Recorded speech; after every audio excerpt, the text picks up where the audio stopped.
Nous prenons maintenant une deuxième vidéo. Celle-ci, c'est l'expérience Baha'i. C'est un appel, comme je vous l'ai dit, que j'avais eu d'Abdul Baha'i. Là aussi, nous sommes face à un miracle. Voyez comment il scintille.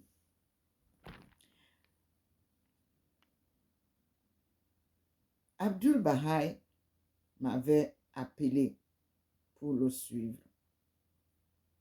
Je vous l'ai dit. Et j'ai publié cela.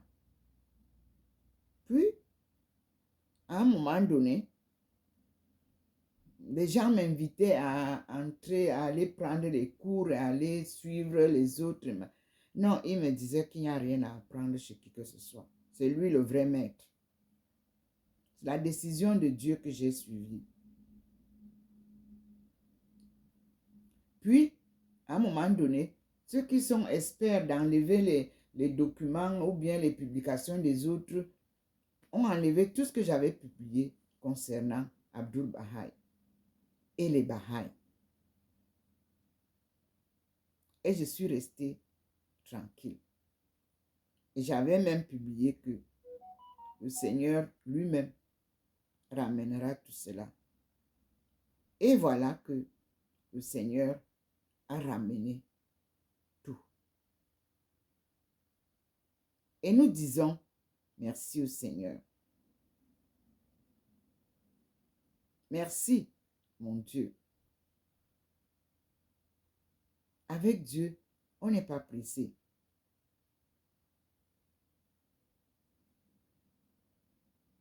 Et ici-bas, ne prenez jamais la chose d'autrui. Surtout quand c'est Dieu qui donne. On dit, un bien mal acquis ne profite jamais. Donc, nous allons repartir maintenant chercher notre Abdul Baha'i, tel que je vous l'ai dit et j'ai reçu. Donc, d'abord, pour confirmer, j'avais reçu un film en 2 épisodes du voyage d'Abdul Baha'i en France et aux États-Unis, que je vous laisse écouter en français.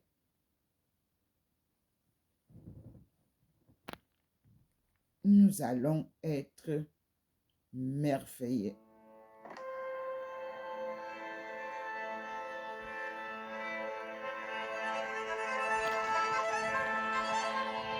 Merci. Ici, c'est pour nos études.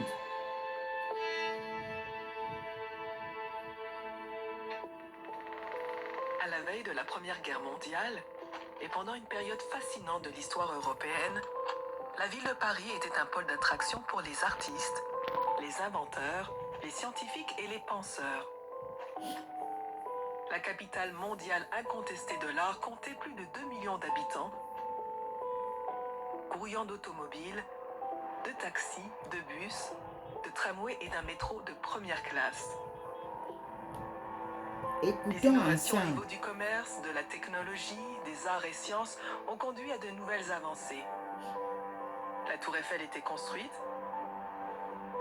les premiers films publics projetés Merci Seigneur. et des mouvements artistiques et sociaux Le initiés. Seigneur scintille, vous-même vous voyez. Dans cet environnement, un homme remarquable voyagea de la Palestine à l'Égypte et aux pays occidentaux. Son périple dura 3 ans et 4 mois. Pendant ce temps, il parcourut 7 pays d'Europe et voyagea aux États-Unis, au Canada,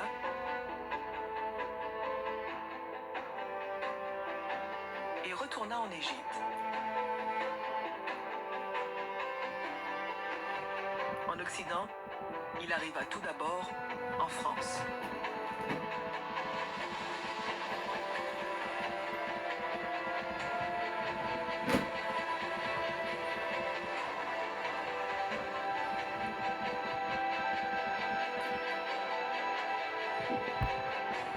Le tourbillon de la belle époque, Abdu'l-Baha incarne une beauté qui attire les gens en quête d'un renouveau spirituel. Abdu'l-Baha had a magnetism. There was a charisma just in the name Abdu'l-Baha. Fils de Baha'u'llah, le prophète fondateur de la foi Baha'i, Abdu'l-Baha est né en Perse et fut nommé Abbas. Plus tard, il fut connu sous le nom d'Abdu'l-Baha, ce qui signifie serviteur de gloire. Son père le désignant comme son propre successeur, interprète et centre de son alliance, fit également référence à Abdu'l-Baha comme le maître, une appellation adoptée par beaucoup de ses disciples. Exilé dans sa jeunesse et emprisonné pendant 40 ans, il fut finalement libéré après un confinement prolongé à Akka. Avec une grande détermination et à l'âge de 66 ans, il entreprit un voyage dans le but de promouvoir la paix, l'unité des peuples et des nations, l'égalité et l'absence de préjugés. Abdu'l-Baha, qui souffle une vision nouvelle et révolutionnaire du monde et de la religion. Abdu'l-Baha's grandson, Shoghi Effendi, noted, "During these travels, Abdu'l-Baha displayed a vitality, a courage, a single-mindedness, a consecration to the task he had set himself to achieve that excited the wonder and admiration of those who had the privilege of observing at close hand his daily acts." Au cours de ses voyages, il a proclamé les enseignements extraordinaires de son père et du précurseur de son père, le Bab, par ses paroles et ses actes. Paris fut la première grande ville de son itinéraire.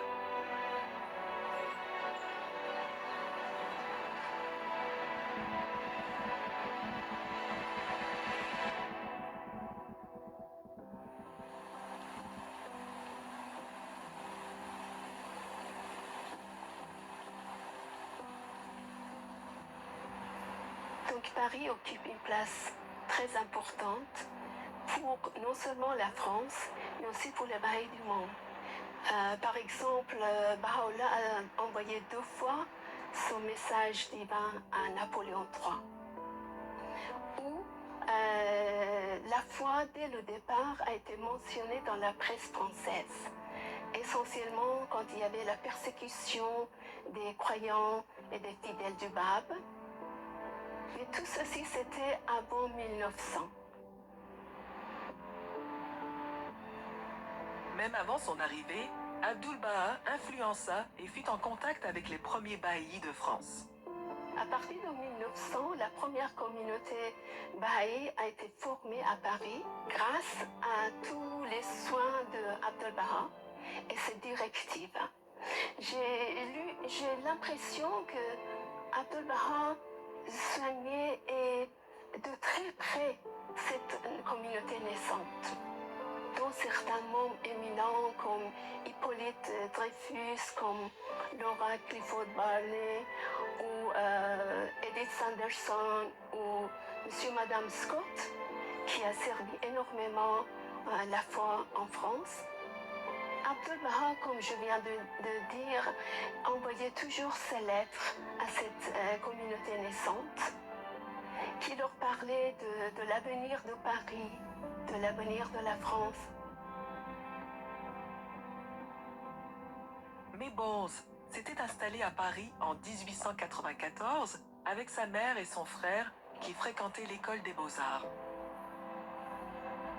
En 1898, Phoebe Hearst était de passage à Paris en route vers la Terre Sainte pour rencontrer Abdu'l-Baha. Elle l'invita à se joindre au pèlerinage. Leur court séjour s'est avéré transformateur. Those were the most memorable days of my life. The Master I will not attempt to describe. My greatest blessing in this world is that I have been privileged to be in his presence. He is the most wonderful being I have ever met or ever expect to meet in this world. The spiritual atmosphere which surrounds him and most powerfully affects all those blessed by being near him is indescribable.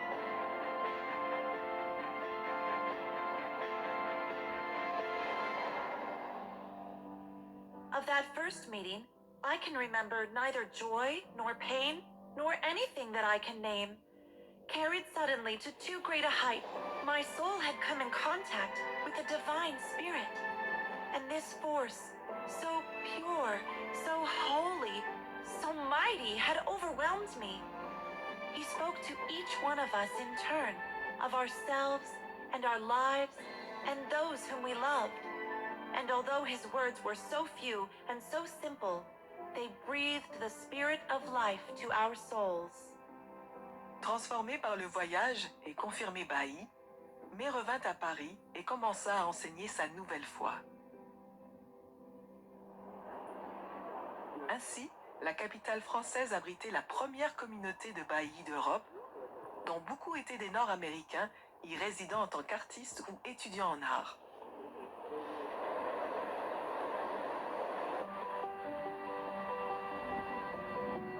L'érudit, avocat et orateur Hippolyte Dreyfus, qui devint le premier Bahaï français et l'un des premiers occidentaux d'origine juive à avoir embrassé la foi, fut l'un de ceux qui furent attirés par Abdu'l-Baha grâce à l'enseignement de May. Il visita Abdu'l-Baha en Terre Sainte en 1903 et le décrivit plus tard en ces termes.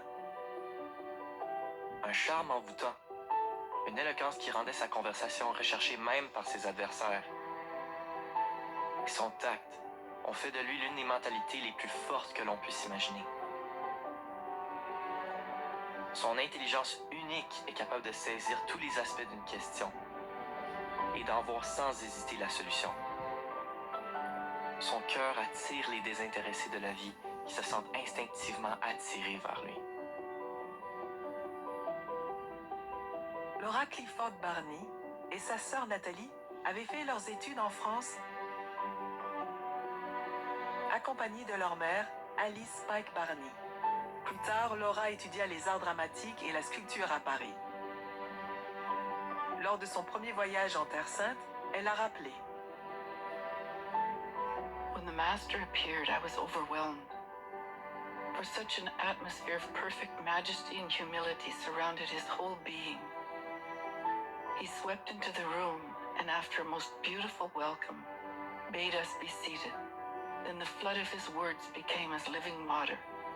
I could not understand the language, but the spirit was so strong that we felt as though we knew the words, even before they were given in translation. At first we remained stunned, but soon to my great surprise I began to weep. Not tears of sadness, tears of hope and deep gratitude.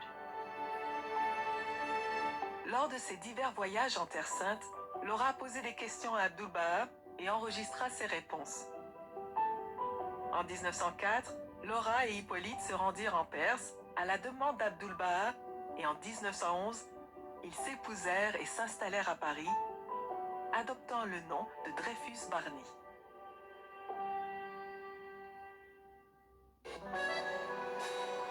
Parmi les autres premiers baillis à Paris, figurait Thomas Breakwell, le premier bailli anglais qui mourut de la tuberculose peu après avoir connu la foi.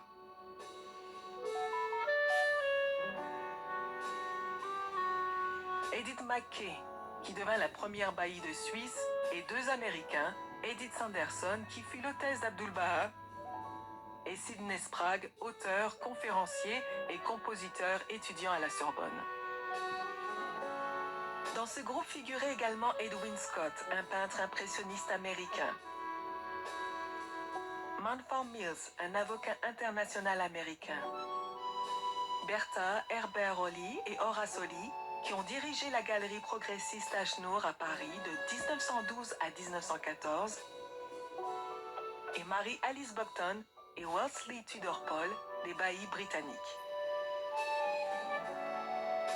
Abdu'l-Baha seemed to me to focus in a truly divine manner the spiritual ideal of the coming age. One has no doubt that this movement will vitally affect the religious and social evolution of the whole world. Parmi les autres baillis qui ont séjourné à Paris, figurait l'américaine Lua Gessinger, une remarquable enseignante de la foi. Sarah Farmer, fondatrice des conférences à Greenacre. Lady Sarah Louisa Bloomfield, l'hôtesse d'Abdu'l-Baha à Londres. Ethel Jenna Rosenberg, une Anglaise, peintre de portraits miniatures. L'artiste américaine Juliette Thompson. Les artistes canadiens Marion Jacques et Percy Franklin Woodcock. Et Béatrice Irwin, une éclairagiste américaine.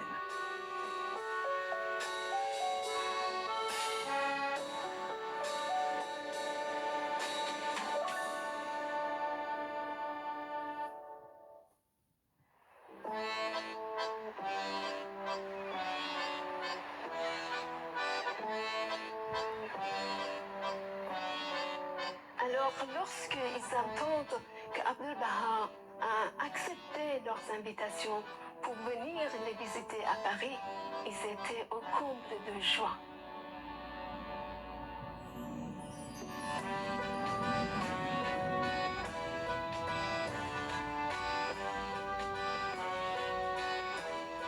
Sa première visite en France débuta au port de Marseille. Il fut accueilli par Hippolyte Dreyfus, qui après un séjour de plusieurs jours à Marseille, l'accompagna à Genève, où il passa une nuit à l'Hôtel de la Paix, un très grand hôtel prestigieux situé au bord du lac Léman avec le Mont Blanc en toile de fond.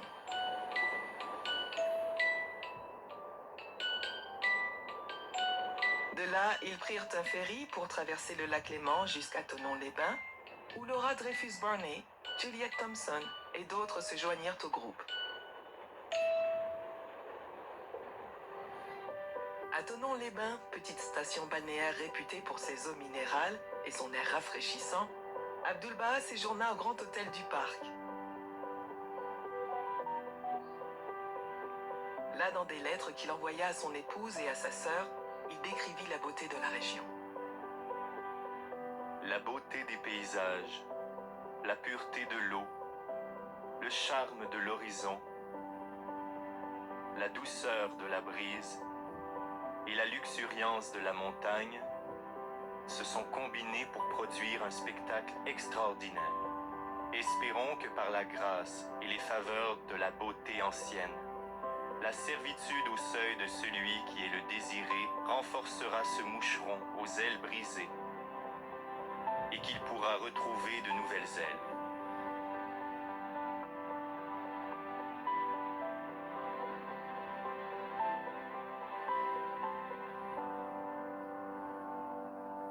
Abdu'l-Baha fit une excursion dans les montagnes pour visiter les ravins spectaculaires du Pont du Diable.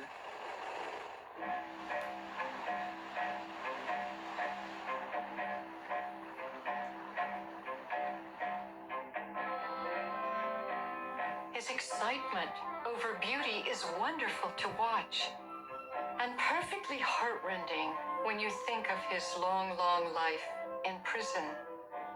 He, our Lord, led us to the Devil's Bridge. I can see him now just ahead of us. The white robe, the black abba, the white turban, the beautiful sway of his walk among the trees. The fragrance of his divinity enveloped me, and I realized something of the moment's sacredness. Just in this way, the disciples of nearly 2,000 years ago must have sat with their Lord. The sunlight through the trees made their leaves translucent, but the Master's profile shone like a lighted alabaster lamp. Durant son voyage de retour, il fit cette remarque. Personne au monde n'aimait plus les arbres, l'eau et la campagne que Baha'u'llah. Plus tard, voyageant dans le Colorado, il dit que Dieu ait pitié des tyrans qui ont gardé la beauté bénie en prison pendant 40 ans. De tels paysages étaient aimés de lui. Tout au long de son voyage, Abdu'l-Baha a rencontré, échangé ceux qui se présentaient à lui, leur exprimant parfois le pardon pour des actes passés. À Thonon-les-Bains, Zélouz Sultan, fils de Nasser al-Din Shah, qui avait martyrisé le Bab et emprisonné Baha'u'llah, et qui avait lui-même persécuté les Bahaïs en Iran, s'était enfui à Genève. Devenu fugitif, il se fait qu'il s'était assis en visite à le même hôtel que Abdu'l-Baha. Hippolyte l'aperçut sur la terrasse, le reconnaissant de son séjour en Perse. Zillah Sultan approached Hippolyte and immediately asked, "Who is that Persian nobleman?" Abdu'l-Baha. "Take me to him." In describing the scene later, Hippolyte said, "If you could have heard the wretch mumbling his miserable excuses." But Abdu'l-Baha took the prince in his arms. "All that is of the past," he answered. "Never think of it again. Send your 2 sons to see me. I want to meet your sons." They came, one at a time. Each spent a day with the master.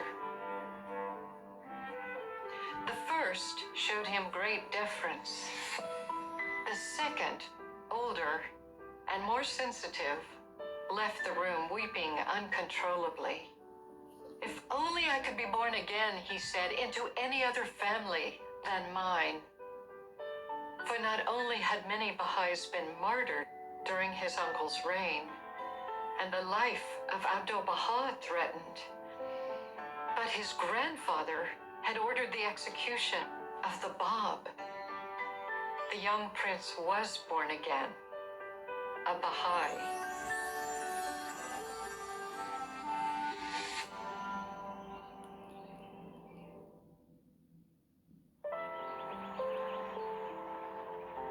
Abdu'l-Baha traversa le lac pour aller à Vevey en Suisse,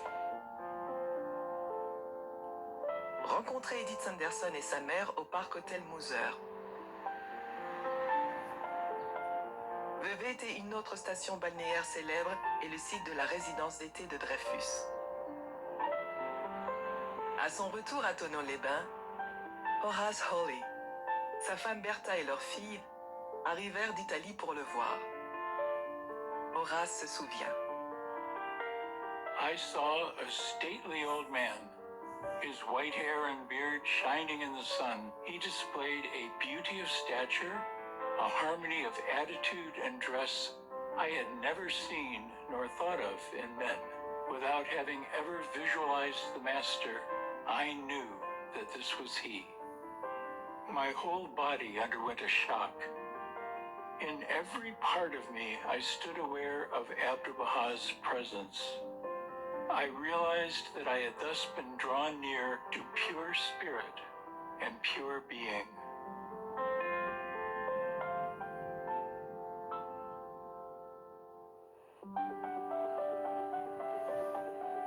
Abdu'l-Baha passa aussi quelques jours de plus à Genève, à l'Hôtel de la Paix. Une série d'articles de journaux lors des visites d'Abdu'l-Baha en France et en Suisse ont été publiés dans divers pays. Le journal La Suisse fit le rapport suivant. On signale le passage en l'Hôtel de la Paix d'un haut personnage persan, Abbas Effendi, chef spirituel de la religion libérale, le bahaïsme, qui englobe plusieurs millions d'adeptes de répartissant dans toute l'Asie. Abbas Effendi a reçu de nombreuses visites. C'est aussi, paraît-il, un distingué poète qui possède à merveille plusieurs langues asiatiques.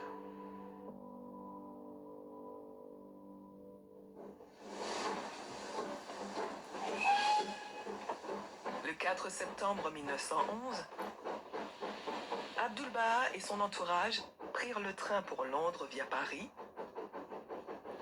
et le ferry de Douvres pour arriver finalement à la gare Victoria.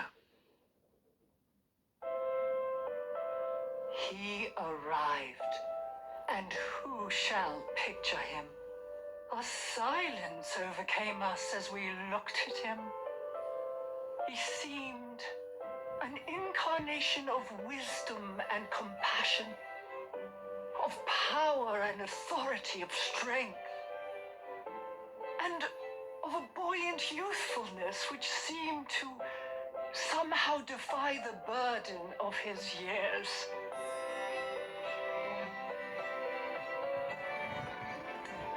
He came to us with hands outstretched. I am very much pleased with you all. Your love has drawn me.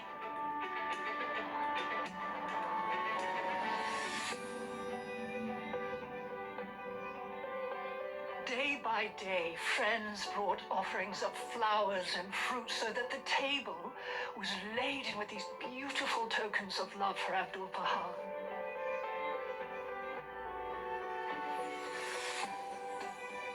Cutting off bunches of grapes and giving them to various guests, he talked to us of the joy of freedom, of how grateful we should be for the privilege of dwelling in safety under just laws.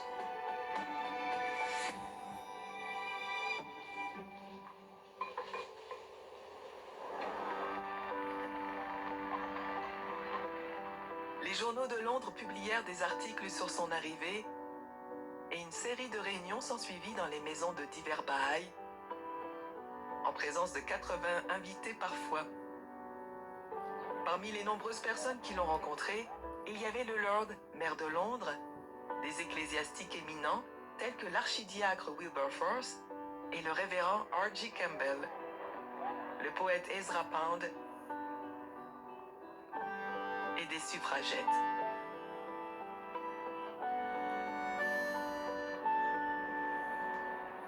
Le 10 septembre, Abdu'l-Baha prononça son premier discours public dans le monde occidental devant un auditoire d'environ 2000 personnes au City Temple. Il passa également une fin de semaine à Bristol et à Byfleet dans le Surrey, où il conversa avec des travailleuses à la maison d'Alice Buckton.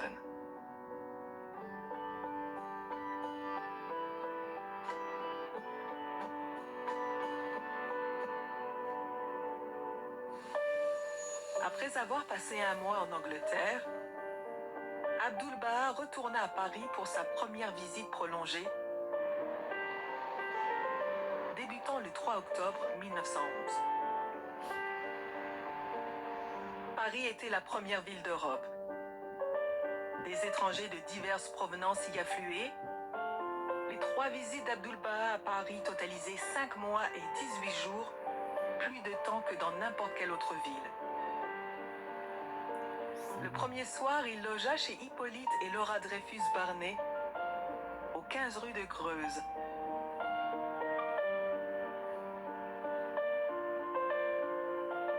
Puis emménagea dans un appartement voisin qu'ils avaient loué pour son séjour au 4 avenue de Camoens. It was charmingly furnished, sunny, spacious, sheltered in this modern, comfortable Paris flat. He whom we revered, with a secretary, servitors, and a few close friends, sojourned for an unforgettable 9 weeks. Le bâtiment était neuf, construit en 1910. L'avenue de Camoens était une petite impasse tranquille, parcourant de la rue Benjamin Franklin jusqu'à un escalier descendant au boulevard de Le Cerf. Cela menait directement au jardin du Trocadéro, où l'on pouvait souvent voir le maître se promener, admirant la vue sur le parc, la Seine et la Tour Eiffel.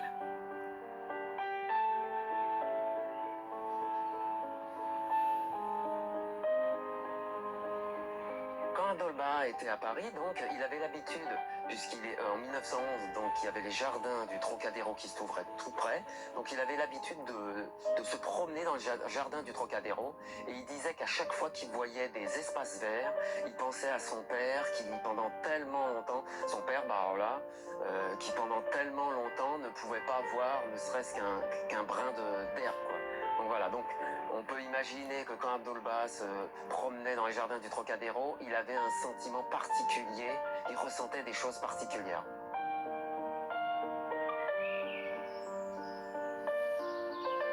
L'appartement fut le lieu de nombreuses réunions et entretiens d'Abdul-Baha avec les visiteurs. Il expliqua les principes de Baha'u'llah et à chacun, il accorda une leçon ou un aperçu particulier. In the morning, he would have private meetings with individuals, one-on-one. And then about 11 o'clock, there would be a small public meeting. They were so intoxicated with the love of Abdu'l-Baha that they knew neither place nor time.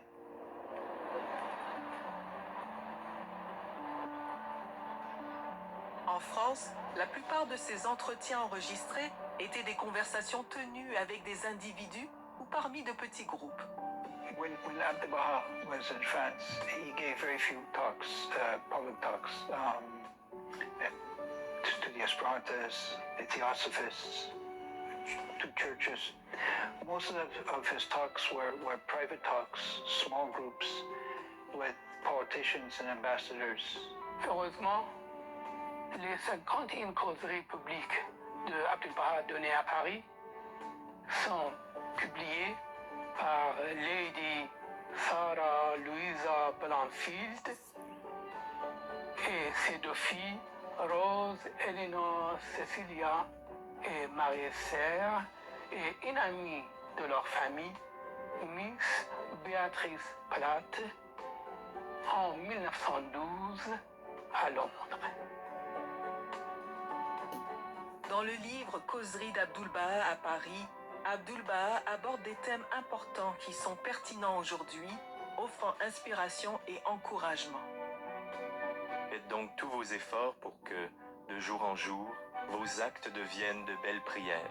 Tournez-vous vers Dieu et tâchez d'agir toujours selon la droiture et la noblesse. Enrichissez le pauvre, relevez celui qui est déchu, consolez l'affligé, guérissez le malade, rassurez le timide, délivrez l'opprimé, rendez l'espoir aux désespérés et donnez asile aux malheureux.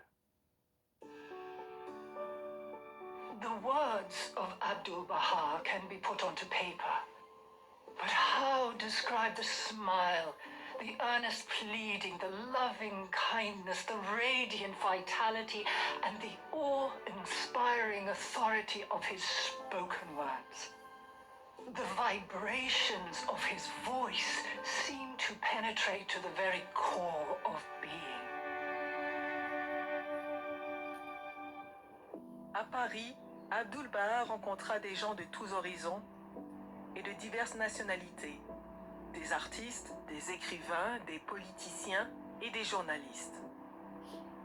Hommes et femmes de toute couche sociale et de toute profession ont eu le privilège d'être inspirés et instruits par cette âme inestimable et apprendre de lui et de son exemple la valeur d'une vie au service de l'humanité pour l'avènement d'un monde meilleur. Selon Lady Blomfield, les nombreux invités comprenaient Theosophists, agnostics, materialists, spiritualists, Christian scientists, social reformers, Hindus, Sufis, Muslims, Buddhists, Zoroastrians, and workers in various humanitarian societies who are striving to reduce the miseries of the poor. These received special sympathy and blessing. Aujourd'hui, dans cette pièce, les représentants de bien des nations se trouvent réunis dans l'amitié et l'harmonie. Que cette assemblée soit un signe avant-coureur de ce qui se passera dans ce monde, quand tous les enfants de Dieu comprendront qu'ils sont les feuilles d'un même arbre, les fleurs d'un même jardin, les gouttes d'eau d'un seul océan, et les fils et filles d'un même Père, dont le nom est amour.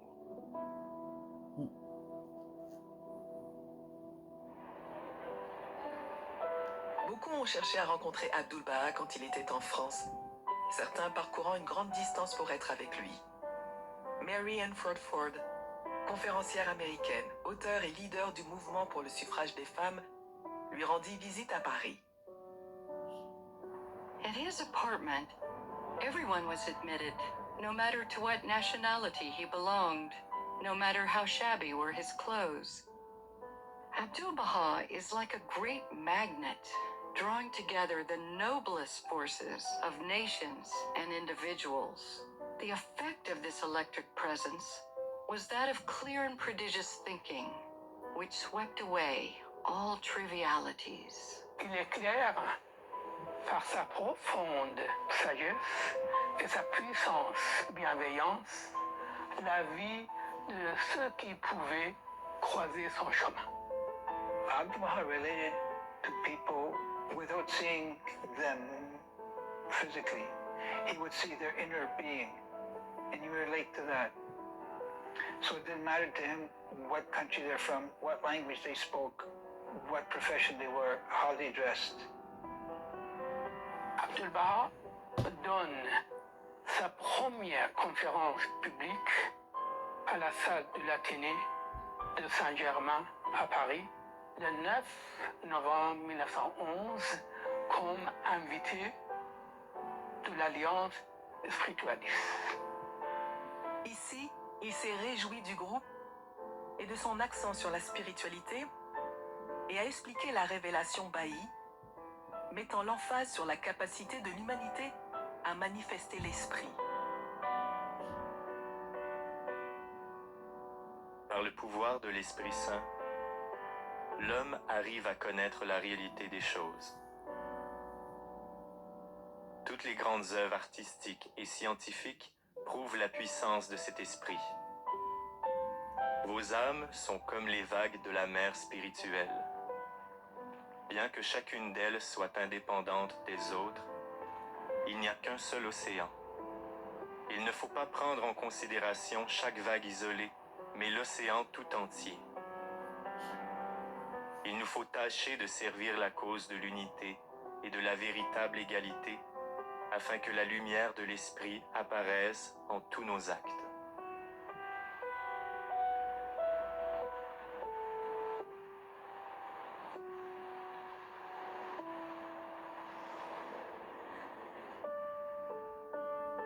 J'ai rencontré le pasteur Wagner au foyer de l'âme, où il y a eu une rencontre.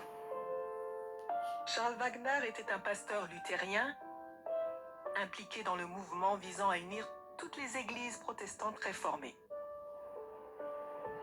Dans son église, Abdu'l-Baha a parlé de la force vitale de l'amour, de l'importance du Christ, de Mohammed, de Baha'u'llah et de l'idée d'une révélation progressive, c'est-à-dire que tous les messagers de Dieu ont le même but commun, bien qu'ils soient apparus à différents moments de l'histoire.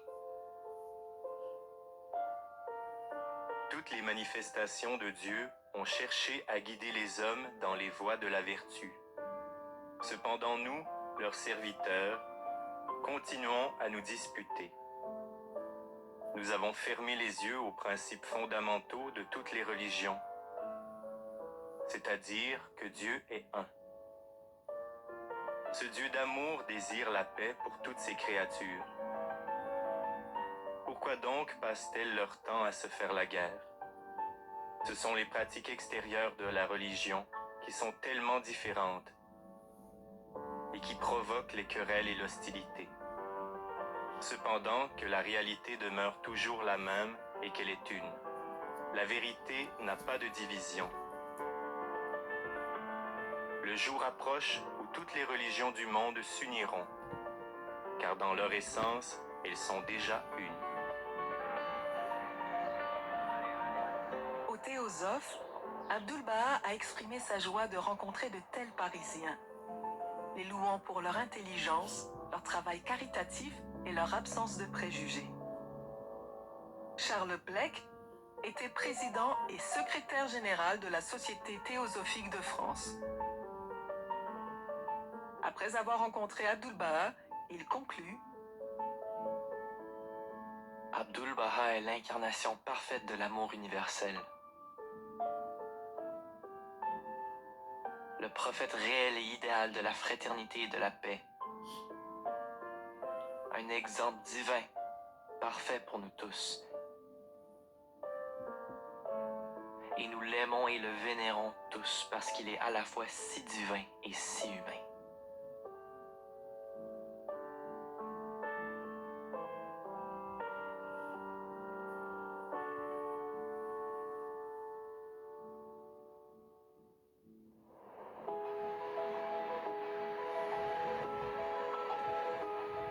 Pour la première fois dans son ministère, Abdu'l-Baha a exposé les principes de Baha'u'llah en mettant l'accent sur l'unité. The independent search after truth, the oneness of the human race, unity of all religions, the condemnation of prejudice, the harmony between religion and science, the equality of men and women, compulsory education, the adoption of a universal auxiliary language, the abolition of extremes of wealth and poverty, a world tribunal, the exaltation of work to the rank of worship, justice and universal peace. These stand out as the essential elements which he proclaimed in the course of these journeys. Et l'influence qu'elle a laissée en France, c'est ici qu'Abdu'l-Baha, pour la première fois, il a développé les principes sociaux de la révélation de Baha'u'llah. Ici, en plein cœur de Paris, il a parlé de la civilisation spirituelle qui doit aller de pair avec la civilisation matérielle pour éviter qu'il y ait la guerre. La religion devrait unir tous les cœurs et faire disparaître les guerres et les dissensions. Elle devrait faire naître la spiritualité et donner la vie et la lumière à chaque âme. Sachons voir la lumière où elle brille.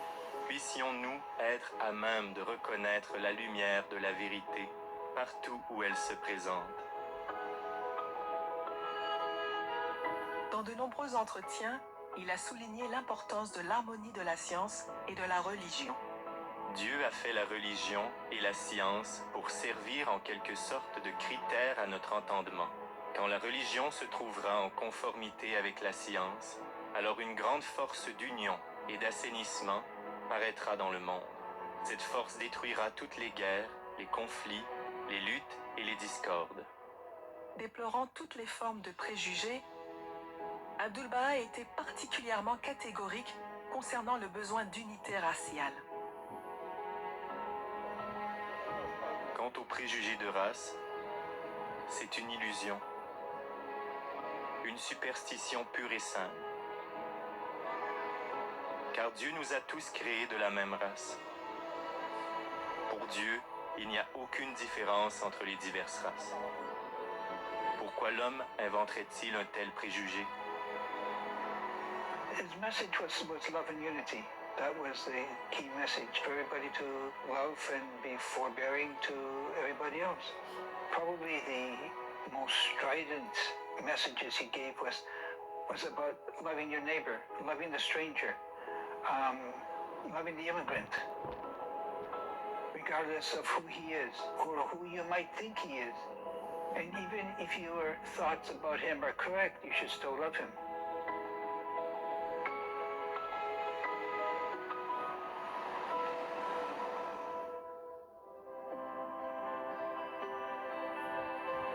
Pardon. Abdu'l-Baha loved the friends in Paris. He taught them how to transform their lives, their thoughts and actions, all for the benefit of the human race. In October of 1911, Abdu'l-Baha said, "If you desire with all your heart friendship with every race on earth, your thought, spiritual and positive, will spread. It will become the desire of others, growing stronger and stronger, until it reaches the minds of all men.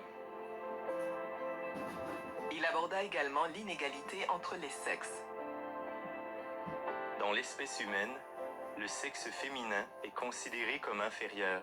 Cette condition ne vient pas de la nature mais de l'éducation. Si les femmes bénéficiaient, comme les hommes, des avantages de l'éducation, le résultat démontrerait leur égale capacité. Les droits des deux sexes doivent être également respectés puisque, au regard de Dieu, aucun des deux n'est supérieur à l'autre. Bientôt, le jour viendra où les hommes diront des femmes « Vous êtes bénies. En vérité, vous méritez que votre tête soit ornée de la couronne de gloire perpétuelle. Car en science et en art, vous deviendrez égal à l'homme.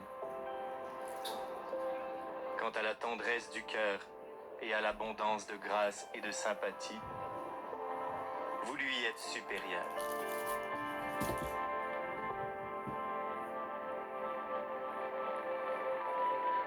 Ses idées étaient révolutionnaires à l'époque, d'autant plus qu'il mettait l'accent sur le rôle des femmes vis-à-vis de la paix mondiale. Il arrivera alors que, quand les femmes participeront pleinement et à égalité aux affaires du monde, qu'elles entreront avec assurance et compétence dans la grande arène des lois et de la politique, la guerre cessera, car la femme y fera obstacle et l'empêchera. His purpose was to spread the teachings of his father, Baha'u'llah, and to assist as much as he could in bringing world peace. Ne croyez pas que la paix mondiale soit un idéal impossible à atteindre. À une pensée de guerre, opposez une plus forte pensée de paix. Une pensée de haine doit être détruite par une puissante pensée d'amour. Peace was very important after Baha. He considered war a total aberration of society, to the point where of all of the evils which he saw in the world and knew about, it is only the armament makers that he named by name for spreading their toxic goods.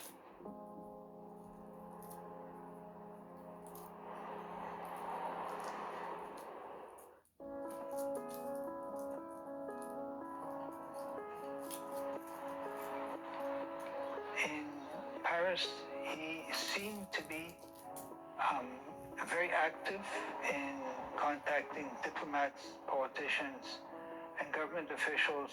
It does seem that at times Abdul-Baha was on his own private peace mission with this sort of what might one call now shuttle diplomacy, going from one embassy to another embassy. En France, Abdul-Baha rencontra un certain nombre de personnalités. Le professeur Edward G. Brown de l'université de Cambridge et son épouse rencontrèrent Abdul-Baha à Paris et à Londres. Auparavant, Brown avait rencontré Baha'u'llah et Abdul-Baha en Palestine, décrivant chacun d'eux en termes imagés. D'Abdul-Baha, il dit: One more eloquent of speech, more ready of argument, more apt of illustration, more intimately acquainted with the sacred books of the Jews, the Christians, and the Mohammedans, could, I should think, scarcely be found. About the greatness of this man and his power, no one who had seen him could entertain a doubt. Abdul-Baha rencontra des professeurs et des étudiants au séminaire de théologie du pasteur Henri Monner et leur donna une conférence. Il a également rendu visite à Albert Kahn, banquier français et collectionneur de photographies, dans son musée et jardin privé. Le poète américain Ezra Pound fut un autre visiteur de renom à Londres et à Paris. Il écrivit à un ami qu'Abdul-Baha était More important than Cézanne, and not the least like what you'd expect of an Oriental religious now. At least I went to conduct an inquisition, and came away feeling that questions would have been an impertinence. The whole point is that they have done instead of talking, and a Persian movement for religious unity that claims the feminine soul equal to the male is worthwhile. Le danseur expérimental Raymond Duncan, frère de la célèbre Isadora, et le compositeur Dan Roudiard faisaient également partie du cercle Baï. Roudiard considérait que le message Baï incarnait clairement les notes les plus fondamentales de l'esprit collectif de l'époque. Henri Bergson, un philosophe français renommé, rendit visite à Abdul-Baha dans sa résidence à Paris en 1913. Bergson, accompagné de quelques professeurs appartenant à son école de pensée. Waliullah Barka se souvient. Après avoir échangé des salutations et pris le thé, Abdul-Baha a déclaré que les matérialistes et ceux qui croient en Dieu sont unis autour d'une seule question.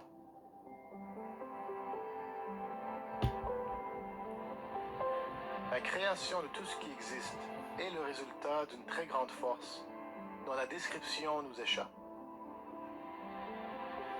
La différence entre les croyances de ces deux groupes réside dans le fait que les matérialistes appellent cette énorme force de nature, alors que les croyants en Dieu appellent cette force créatrice Dieu. Bergson a ensuite dit humblement: Si vous réussissez à approcher les matérialistes et les croyants en Dieu, nous vous en serions très reconnaissants. Abdul-Baha a dit: si quelqu'un se rend au bord de la mer, prend de l'eau de mer dans le creux de sa main, porte celle-ci à sa bouche et goûte, ses papilles gustatives noteront que l'eau est salée. Peut-il alors soutenir qu'il n'y a pas de sel dans la mer? Bergson a réfléchi un moment, puis a répondu: non. Abdul-Baha a ensuite dit: l'homme possède une force qu'on appelle la conscience de l'intelligence.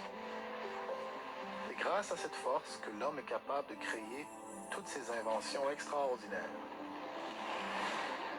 et découvrir les forces qui existent dans la nature. Peut-on alors soutenir que l'être originel ou la force créatrice qui a créé l'homme est dépourvu de cette même force?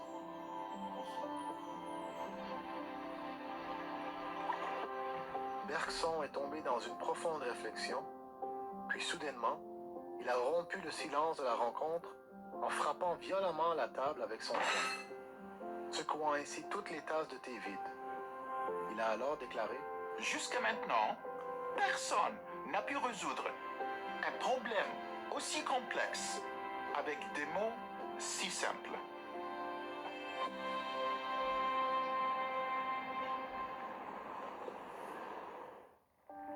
And another story about a French writer, French literary critic, whose name was Rémy de Gourmont. Laura Barney's sister Natalie befriended him and dragged him out to a meeting with Abdu'l-Baha. Rémy de Gourmont writes about this meeting, and in the article, he starts the article by saying that Rémy de Gourmont has found a new religion. And then he describes the meeting with Abdu'l-Baha. Le patriarche éloquent nous parla de la grande vérité qui domine toutes les vérités passagères, et les querelles disparaissent à l'ombre de la grande paix. Le prophète est joyeux, ses 40 années d'emprisonnement n'ayant laissé aucune trace. Il tenait en ses mains un bouquet de violettes et offrait une fleur à chaque visiteur.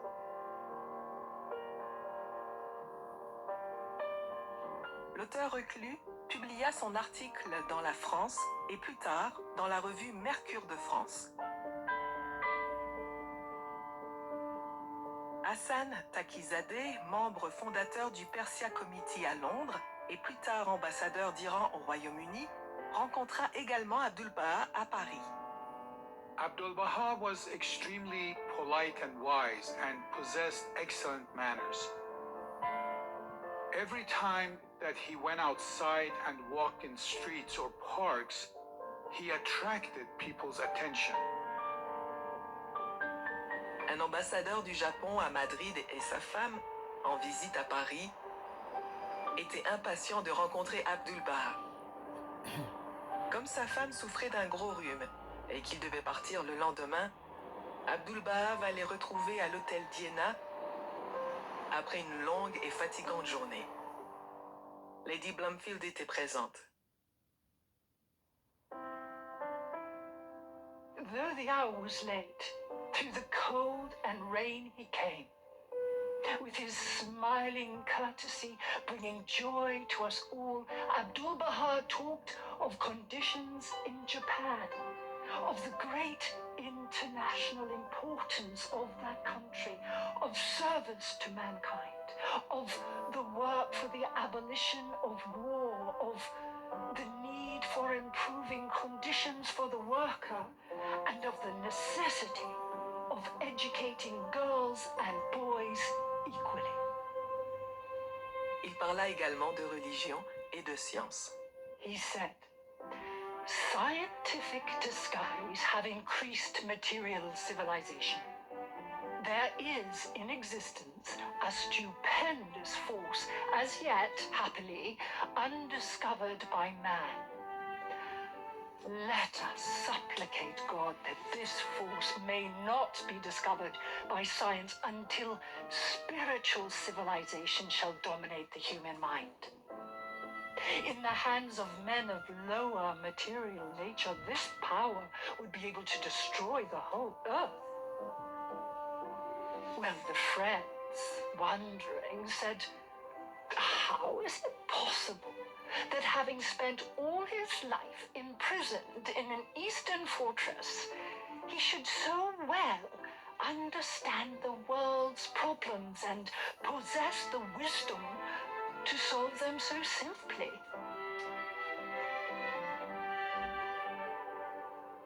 La religion se rapporte aux choses de l'esprit, la politique aux affaires du monde.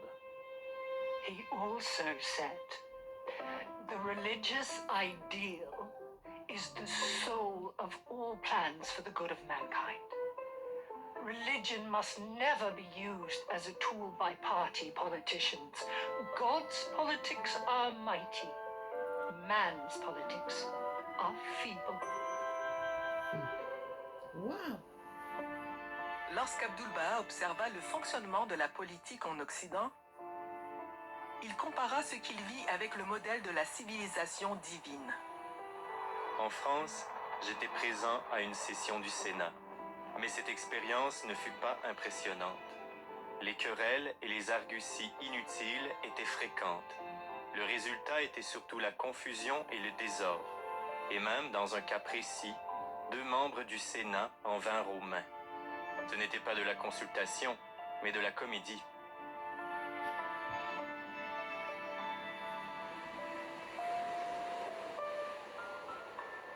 Par contraste, il expliqua sa conception de la consultation. La consultation doit avoir pour objectif la recherche de la vérité.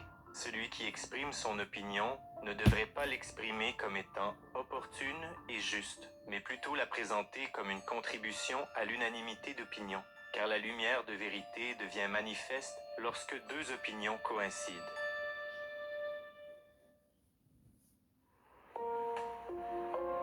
Un autre thème abordé par Abdul-Baha était l'importance des arts. Un soir, chez Monsieur et Madame Dreyfus-Barnet, Abdul-Baha dit à un artiste que tout art véritable est un don du Saint-Esprit.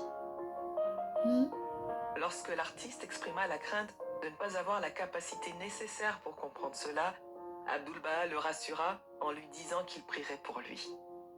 Tandis qu'il parlait, le regard troublé de l'artiste se changea en soulagement, compréhension et joie. Nos actes serviront le monde. Ils aideront à répandre la civilisation, à faire progresser la science et fleurir les arts. Sans actes, rien ne peut être accompli dans le monde matériel.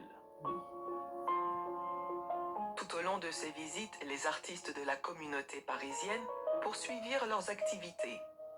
Le peintre américain Edwin Scott et son épouse Joséphine vivaient près de chez Horace et de Bertha Hawley, dans une rue célèbre pour ses artistes, écrivains et autres penseurs créatifs.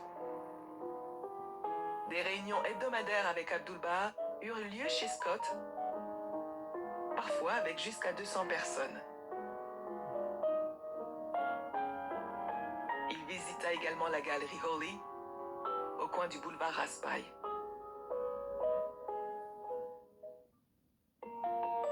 Nathalie Barnet, la sœur de Laura, menait une vie non conventionnelle, organisant des salons pour artistes, poètes et auteurs, dont certains ont rencontré Abdul-Baha. Quelques écrivains de son cercle ont fait mention publique d'Abdul-Baha ou de la foi bahaï. Lorsqu'Abdul-Baha était à Paris, Nathalie l'accueillit pour le dîner dans son appartement, près de l'école des Beaux-Arts.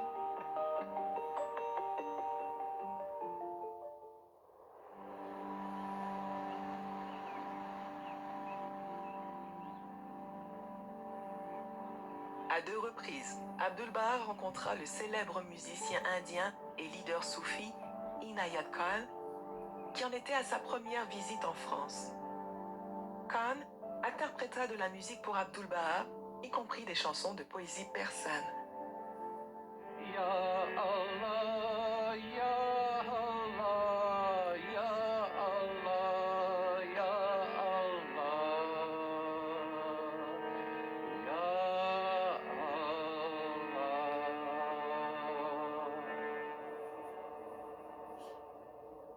Le maître loua son travail, disant que depuis 60 ans, il n'avait pas entendu des chansons de sa patrie jouées avec une telle qualité.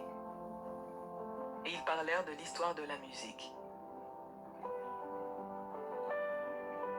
Le lendemain, Abdul-Baha aborda la musique comme métaphore des différents idéaux religieux et intellectuels dans le monde.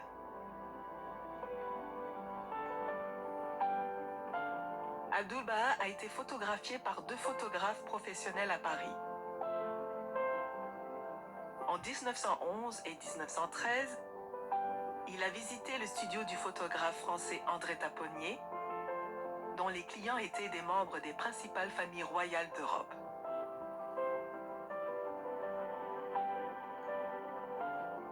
Lors d'un événement, quand Abdul-Baha était à Paris en 1900, il a été reçu donc par Valentin Vaucan, qui était un photographe belge. Vaucan avait un brevet lié à son utilisation de la photographie couleur, utilisant les dernières technologies. La photo historique qu'il a prise d'Abdul-Baha a été publiée dans Histoire mondiale de la photographie en couleur.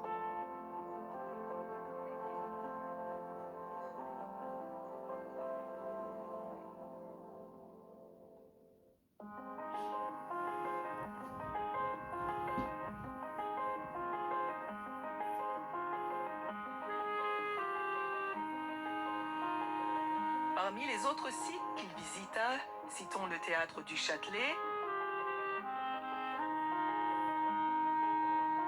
le Louvre et les jardins des Tuileries,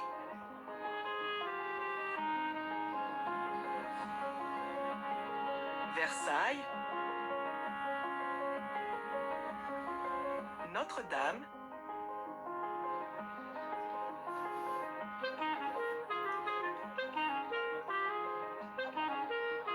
la légation de Perse et divers hôtels, églises et autres bâtiments où il donna des conférences.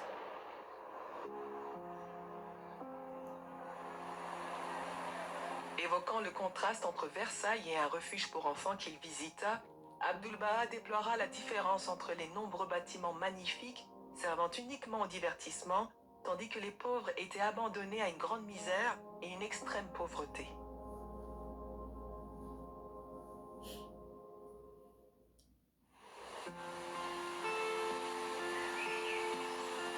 Il s'est également rendu au bois de Boulogne pour visiter la cascade artificielle appelée la Cascade.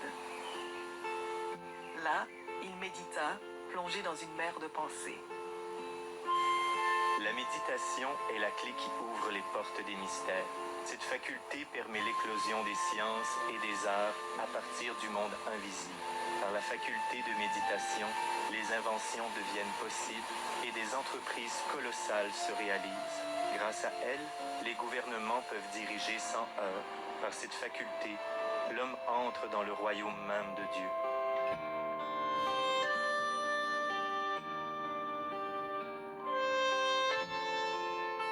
Après avoir visité la cascade, ils prirent le thé au pavillon Cascade, aujourd'hui connu sous le nom de la Grande Cascade, l'un des meilleurs restaurants de Paris.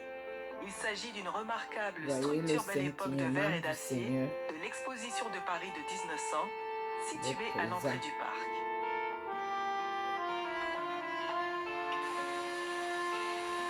Lors du deuxième séjour d'Abdul-Baha à Paris, sa fille aînée Roua est venue se faire soigner pour une maladie de la gorge. Edith Sanderson accueillit Roua et son mari Mirza Jalal. Abdul-Baha leur a fréquemment rendu visite. Au cours de ce second séjour à Paris, il séjourna dans 3 hôtels différents.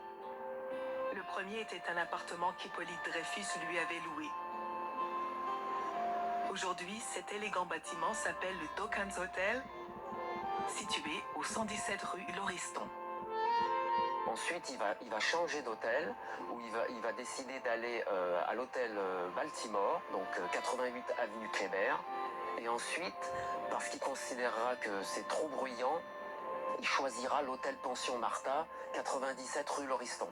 Il y a une histoire courte mais frappante d'un pauvre homme noir qui se rend dans un hôtel à la recherche d'Abdul-Baha et qui est refoulé. Le maître réprimande le responsable de l'hôtel en disant « Je ne suis pas venu pour voir les hôtels ou des meubles coûteux, mais pour rencontrer mes amis. Je ne suis pas venu à Paris pour me conformer aux coutumes de Paris, mais pour établir la norme de Baha'u'llah. »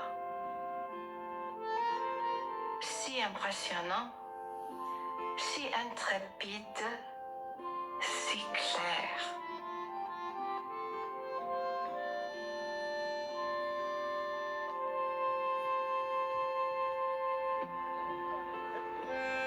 Les différences au sein de la famille humaine devraient être la cause de l'amour et de l'harmonie.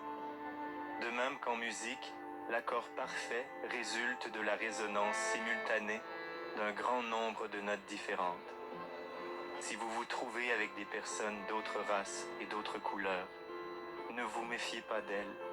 Considérez-les comme des roses de nuances diverses qui croissent dans le beau jardin de l'humanité. Et réjouissez-vous d'être en leur compagnie.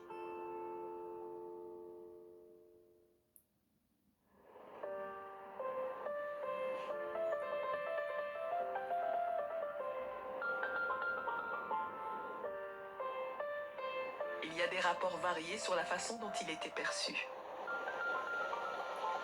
Once we saw a cab driver take off his cap, hold it in his hands, and gazing, amazed with an air of reverence, whilst the majestic figure of Abdul-Baha, courteously acknowledging his salutation, passed by with that walk which a friend had described as that of a king or of a shepherd. The French people would gaze at him in awe. And one day I saw a young man with more than ordinary perception cross himself instinctively. He had recognized one of the great ones of God. The Universal House of Justice has written, the accounts of Abdul-Baha's travels and of the effect he had on those who met him are legion. Some went to extraordinary lengths to enter his presence, going by boat, by foot, or even under railway trains, and by the urgency of their desire to see him, imprinted themselves on the consciousness of future generations of adults and children.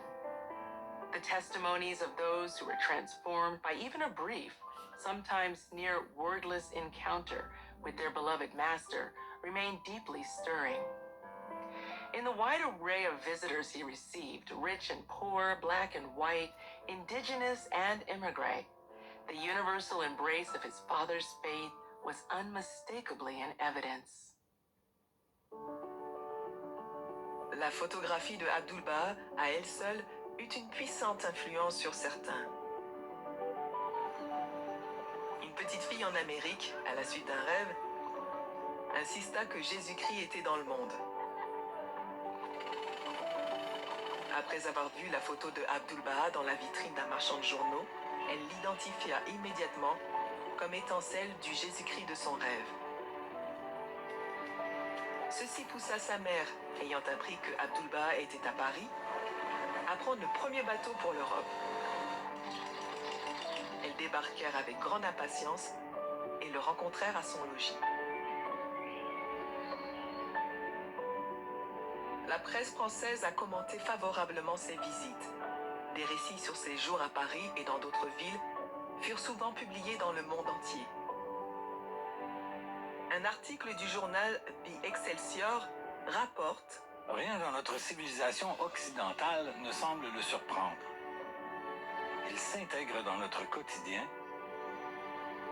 Il s'intéresse à toutes les questions d'art et de science, à tout ce qui apporte à nos vies plaisir spirituel, concorde et beauté. Les chefs-d'œuvre du musée l'ont charmé et on aurait pu le voir circuler avec aisance dans l'exposition des chrysanthèmes. » Jean Lefranc, un journaliste français qui travaillait pour Le Temps, a écrit « Le visage vénérable d'Abdul-Baha, dont les yeux sont jeunes et étincelants, rayonne d'intelligence et de bonté. Il est paternel, affectueux, simple. Il inspire la confiance et le respect. Son pouvoir divin provient sans doute du fait qu'il sait comment aimer les gens et comment être aimé par eux. Il répète simplement, tranquillement, cette grande sagesse. Aimez-vous les uns les autres. » Bien que Abdul-Baha ait rencontré de nombreuses personnalités éminentes, ce sont les pauvres qui ont reçu sa plus grande attention. His compassion for the aged, for children, and the downtrodden knew no bounds. He definitely met the poor. One day in 1913, he was walking by the Eiffel Tower and he saw a very shabbily dressed man in a wheelchair selling postcards. And he went up to him and in French, he said to him, "How is my friend of last year?" And he asked about his health, gave him some money. Then he remembered this man from his previous trip. The poor were always his especially beloved friends. He was never happier than when surrounded by them, the lowly of heart. Un couple notable à Paris, Victor et Fanny Ponsonnaille, se consacraient à l'éducation des enfants pauvres. Ce couple de Ponsonnaille donc, va créer la première école Bailly en Europe. Et donc tous les dimanches, ils s'occuperont des enfants et ils se privaient de leur repas du midi pour aider ces enfants. Abdul-Baha visita leur école dans un quartier pauvre, félicitant et bénissant les enfants et leurs enseignants. Alice Bede, une Bahaï de New York à Paris, à l'époque se souvint. We were invited to meet him outside the walls of Paris, where real Baha'i work is carried on by Monsieur Ponsonal and his wife, among the very poor children.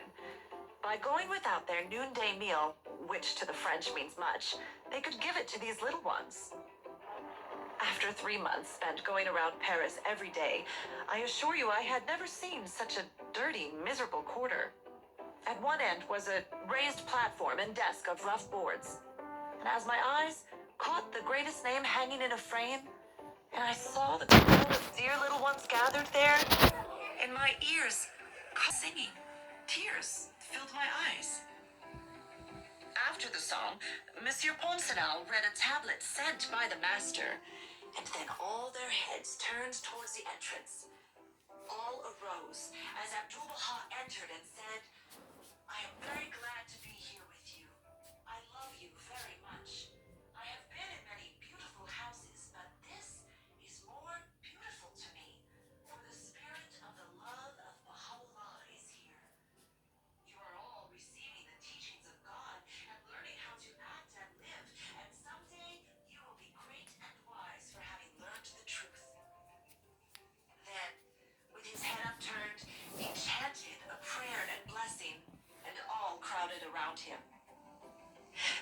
were some rough boys, but after he came, they never moved nor spoke.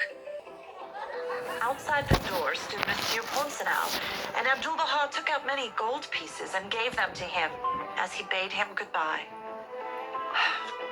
So ended a never-to-be-forgotten day, having seen Abdu'l-Baha among the children of the poor of the streets of Paris.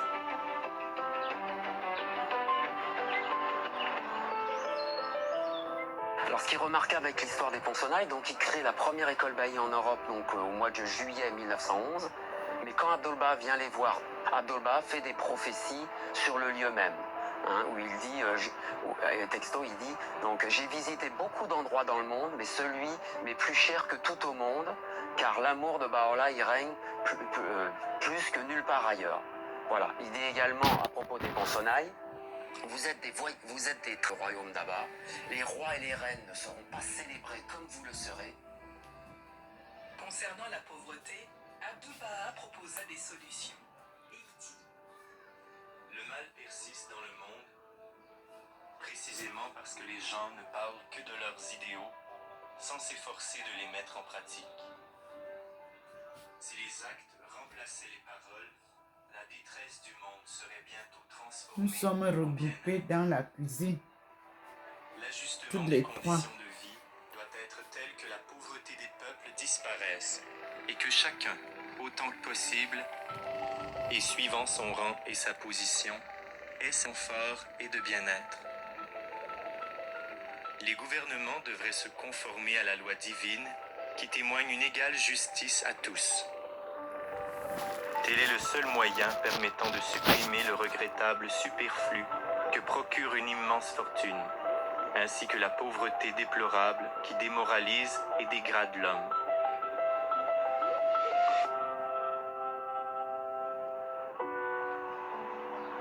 Abdu'l-Baha dit que l'amour et le souci des autres doivent être au cœur de la vraie civilisation.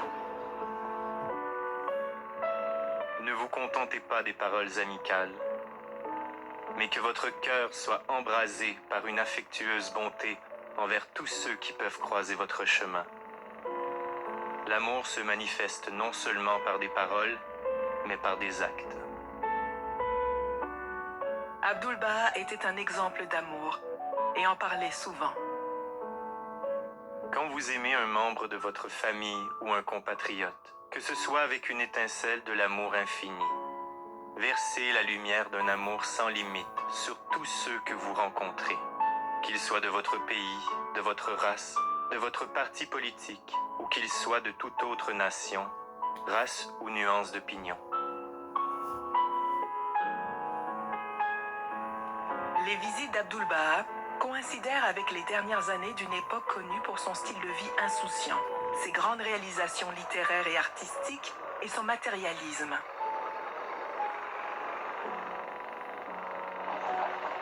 Il s'effondrerait bientôt dans une agonie de 4 ans et demi de carnage et de deuil et ouvrirait davantage la voie à un conflit encore plus terrible, une génération plus tard.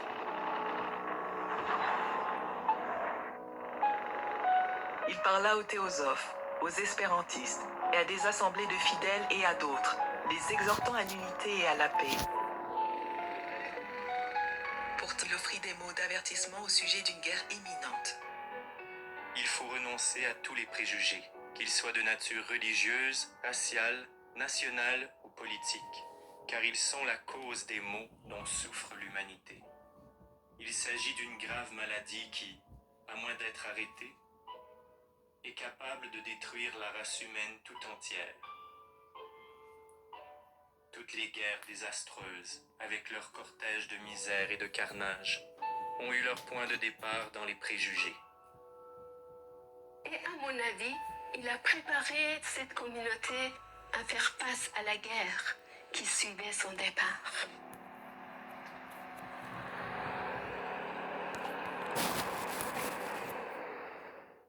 Pour moi, c'est que Abdul-Baha s'est adressé à nous, à Paris, au Bailli, quand il était là.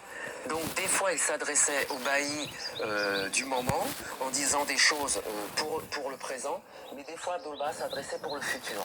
Quelque part, ou très souvent, lorsqu'on lit les témoignages, on est surpris par cette chose, qu'Abdul-Baha s'adressait au bailli du futur, où les choses n'étaient pas encore étaient inexistantes, mais qui allaient le devenir.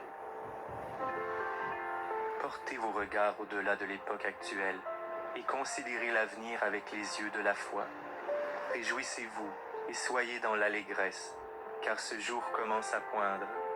Tâchez d'en apprécier la puissance, car, véritablement, c'est un jour merveilleux. Dieu vous a comblé d'honneur, et en votre cœur, il a déposé une radieuse étoile dont, en vérité, la clarté illuminera le monde. Entre ses visites en France, Abdul-Baha retourna en Égypte, puis voyagea aux États-Unis, au Canada, en Angleterre, en Écosse, en Allemagne, en Hongrie et en Autriche. Partout où il allait, il attirait l'attention de la presse et inspirait ceux qu'il rencontrait.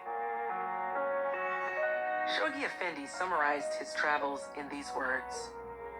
Indifferent to the sights and curiosities which habitually invite the attention of travelers, careless alike of his comfort and his health, expending every ounce of his energy, day after day, from dawn till late at night, consistently refusing any gifts or contributions, unfailing in his solicitude for the sick, the sorrowful, and the downtrodden, uncompromising in his championship of the underprivileged races and classes, bountiful in his generosity to the poor, marvelous in his frankness, while demonstrating from platform and pulpit the truth of divine revelation.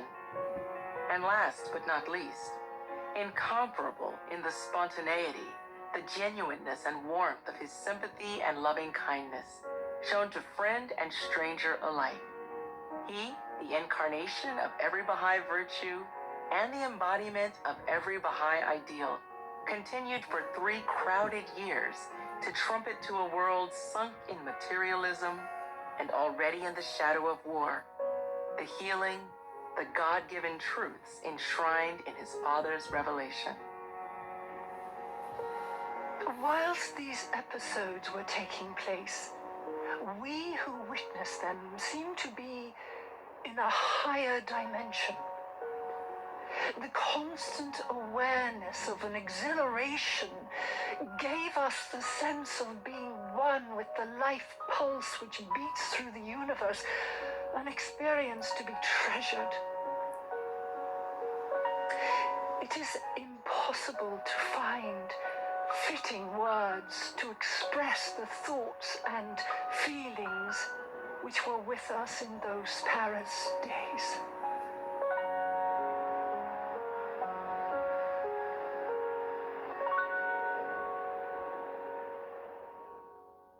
À Paris, il a souligné la nécessité d'une transformation spirituelle et a parfois exprimé son chagrin face au matérialisme et à l'indifférence des gens aux questions de l'esprit.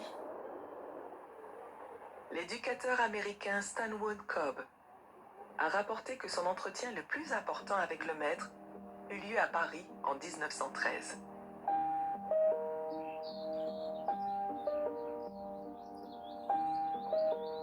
I was on the staff of Porter Sargent's travel school for boys. He inquired about the school and asked me what I taught. I told him that I taught English, Latin, algebra, and geometry. He gazed intently with his luminous eyes and said, "Do you teach the spiritual things?" This question embarrassed me. I did not know how to explain to Abdu'l-Baha that preparing the boys for college entrance exams dominated the curriculum. So I simply answered, "No, there's no time for that." Abdu'l-Baha made no comment, but he did not need to. Out of my own mouth, I had condemned myself and modern materialistic civilization. But Abdu'l-Baha's question and his silent response indicated that from his viewpoint, spiritual things should come first.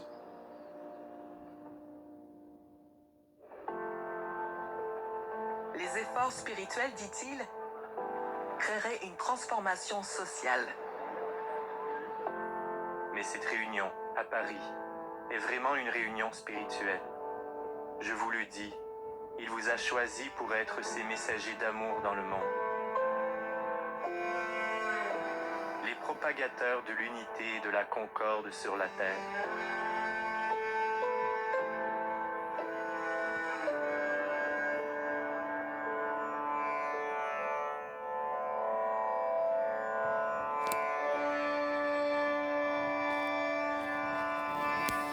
Mira Alfassa, connue sous le nom de la mère, était une dirigeante hindoue française qui Abdul-Baha à plusieurs reprises à Paris. Un jour, Abdul-Baha lui demanda de parler à sa place parce qu'il ne se sentait pas bien. Elle fut surprise, pas du tout préparée et pas baille. Cependant, après un peu de persuasion, elle donna un discours sur vivre la vraie vie et dit: Abdul-Baha is not content to give us this teaching. He is living it, and therein lies all his power of persuasion. Vers la fin de son séjour, elle écrivit: His sincerity and aspiration of the divine was simple and spontaneous. Few days he will have left Paris, and I know many hearts will feel a void and will grieve. Yet only the body is leaving us. His thought will remain faithfully with us. His affection will enfold us, and his spiritual influence will always be the same, whether materially he is near or far. La perspective spirituelle, illustrée par Abdul-Baha, reste rare dans ce monde. Et pour cette raison, il se démarquera toujours comme un phare éclairant l'humanité. Par exemple, j'aimerais lire un extrait d'une de ses lettres adressées donc aux Baha'i à Paris. Il dit, je cite, « Paris a la capacité. Si le feu de l'amour de Dieu touche le cœur de Paris, des âmes bénies se lèveront, et cette ville sera, de tous les lieux, le plus brillant et le plus beau. Que Paris devienne précieuse, que la bannière de la direction suprême y soit hissée, que la ville soit en émoi, que l'étoile du matin de l'unité du monde brille, que la paix de Dieu s'élève et que le chant du royaume parvienne aux oreilles de ceux qui sont spirituels. C'est cela que j'attends. Combien de temps s'écoulera-t-il avant qu'une âme entre dans l'arène pour obtenir cette distinction? Cela est mon espoir. Dans un discours d'adieu aux amis, réunis au 15 rue Creuse, le 1er décembre 1913, Abdul-Baha affirma qu'en esprit, ils seraient toujours ensemble. Je quitte Paris pour l'Orient. Mais en réalité, je suis toujours avec vous. Le lieu importe peu. Quand j'arrivai pour la première fois à Paris, je comparais cette superbe ville à un grand jardin. J'en examinais le terrain avec un soin bienveillant et beaucoup d'attention. Je le jugeais très bon et dans des conditions favorables. Le grain enfoui dans le sol a commencé à lever, et vous le verrez grandir de jour en jour. Paris deviendra un jardin de roses. Toutes sortes de magnifiques fleurs pousseront et s'épanouiront dans ce jardin.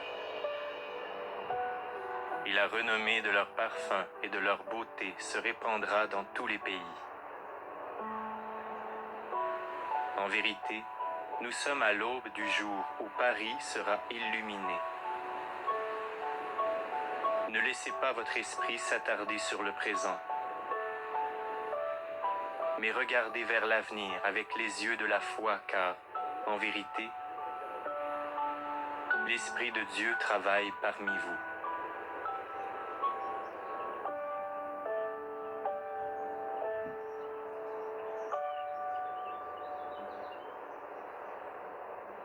Mon nom à moi est Abdul-Baha.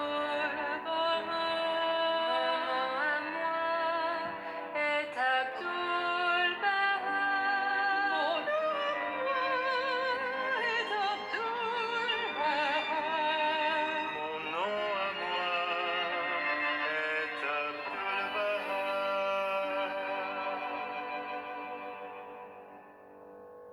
Ma qualification est Abdul-Baha. Ma réalité est Abdul-Baha. Ma louange est Abdul-Baha. Mon nom à moi est Abdul-Baha.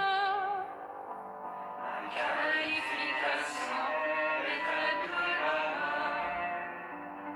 Ma réalité est Abdul-Baha. Ma louange est Abdul-Baha.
Merci pour Péri Production 2022. Voilà un des films que j'avais reçu après l'appel d'Abdul Bahaï et qui était perdu. Je recherchais pour visionner, je ne retrouvais plus dans mes publications. Et donc, j'ai reçu ça encore et je vous publie puisque c'était envoyé pour partage. Je partage avec vous pour que vous compreniez ma marche avec le Seigneur. Où est-ce qu'il m'amène et quel est le but de ce voyage d'Abdul Bahaï ici et de Ndomo Melingi aux États-Unis, au sein de la famille Bahaï, qui m'a donc une fois de plus enregistré en prenant mon dossier de la communauté Bahaï de Paris. Donc tout a été fait et cela m'a été donc confirmé par le bureau Bahaï de Paris hier. Et je reçois, comme je partage avec vous là, ces films. Il y en a deux, en anglais et en français. J'ai préféré partager d'abord avec vous en France pour que vous compreniez que Abdul Bahaï a été ici et les messages qu'il a donnés vont nous servir encore aujourd'hui, car nous sommes toujours dans le besoin de ces révélations divines et nous allons ensemble cheminer avec Jésus-Christ, Mohamed, comme vous voyez là, l'hindouisme, le catholicisme, le protestantisme, le taoïsme, le confucianisme, tout. Il avait montré que nous devons tous revenir ensemble. Donc, voilà le message bien clair dans ce film qui avait été fait. Et je remercie beaucoup mes frères et sœurs Baha'i de Nashville, Tennessee, et le bureau international de New York. Merci. Et nous continuons ensemble. Je vous l'ai toujours dit, je suis docteur Ndomo Melingi Thérèse. Aïcha est mon nom chinois. À l'université, on vous donne un nouveau nom en Chine, comme on l'a donné à Daniel. Vous pourrez lire encore une fois de plus l'histoire de Daniel. Et vous avez tout ce que nous avons reçu là, avec ces deux grands témoignages. Un, de Marie de Magdala. Deux, d'Abdul Bahaï. Dieu est un Dieu de vérité. Dieu est le Dieu d'amour. Dieu est le Dieu de bonté et de pardon. Il est miséricordieux. Vous trouverez cette phrase-là chez les chrétiens, chez les catholiques, chez les musulmans, chez les hindous, chez les chinois, chez les japonais, ainsi de suite, chez les africains, en leur langue maternelle. Et nous disons merci au Seigneur. Tout à l'heure, quand j'étais en train de faire passer le film, vous avez vu que je me suis levé la lumière est arrivée et il nous a montré à la cuisine la présence de Marie de Magdala et moi-même. Mais je me suis levée pour aller filmer. J'ai quand même pris un peu, j'espère que vous allez voir. Et Marie de Magdala reste toujours là où je vous ai montré tout à l'heure et aussi ici à l'entrée. Nous sommes donc ensemble, 3 femmes, pour vous apporter les témoignages que j'apporte là. Voilà, vous-même, vous voyez comment le Seigneur scintille. Lorsque j'ai dit tout ce qui est vrai, il scintille pour vous confirmer sa présence. Parce que la présence du Seigneur, c'est cette lumière. Elle est très blanche. Elle n'a rien à voir avec les lumières d'ampoule. Donc, nous disons merci au Seigneur. Il nous a vraiment fait une belle capture d'écran à la cuisine tout à l'heure.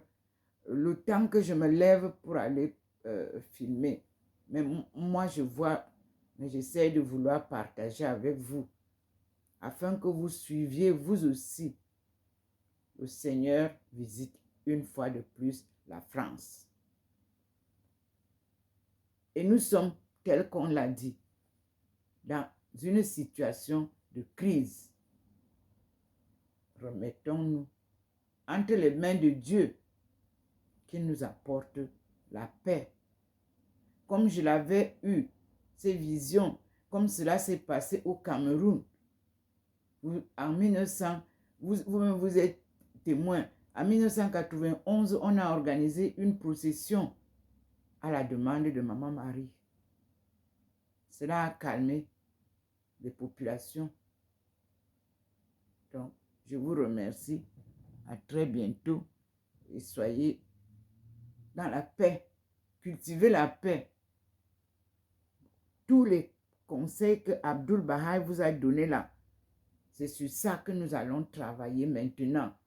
En rejoignant la famille Baha'i des États-Unis, ce n'est pas une erreur. Ici, la représentante même des Baha'i de Paris me disait hier qu'elle n'est pas au courant des films. Alors moi, je vous ai envoyé ces films pour que vous tous vous compreniez que c'est des États-Unis que nous recevons les témoignages qui nous serviraient et même les enseignements.